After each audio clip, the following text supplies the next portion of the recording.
the other and something I remember from and the Zen people say this too, although they use very different maps. But something I remember from the time I spent studying the Burmese tradition I was talking about, that was with this guy Kenneth Folk in New York.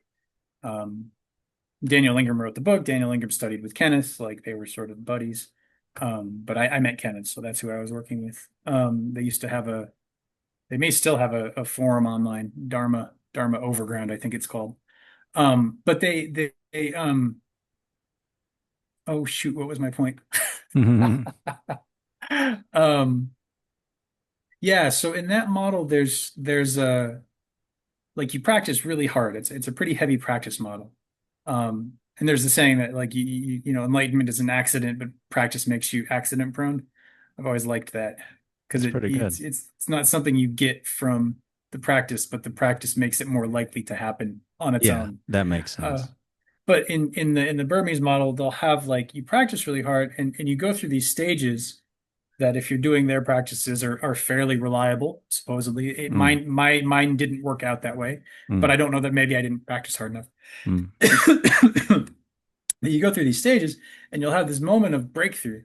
mm, It's in that model, it's called the arising and passing away. And mm, most people mistake that for, oh, I'm enlightened. Oh, I had this great, I mm. understand now everything. And unfortunately, what follows that in their model is what they call the dukkha nanas, or the Mm, suffering stages. And so mm. you sort of have this peak experience, and then you go down and you go through a lot of your shit comes up. I forget exactly. It's like anger and then or depression and then anger and then despair or something. Again, it's been a long time.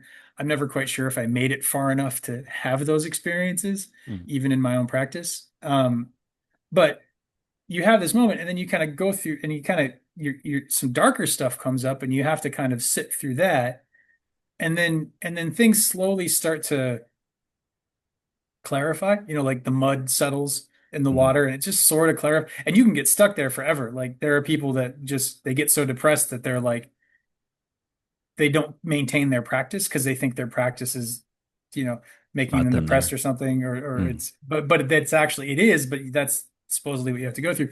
And then you come through this sort of period of equanimity, and then there's this like something happens somewhere in there, which even talking about it sets people up. I'm probably guilty. I'm ruining my karma. People sets people up to like start looking for it and expecting it to happen, which is the last thing you want to do in that space because you have to let it touch you. You can't touch it. If you think you're there to move to touch it, you're already separating yourself from it. I don't know if that makes sense, but Yeah, it makes sense. I think it's an important thing. Yeah. Yeah.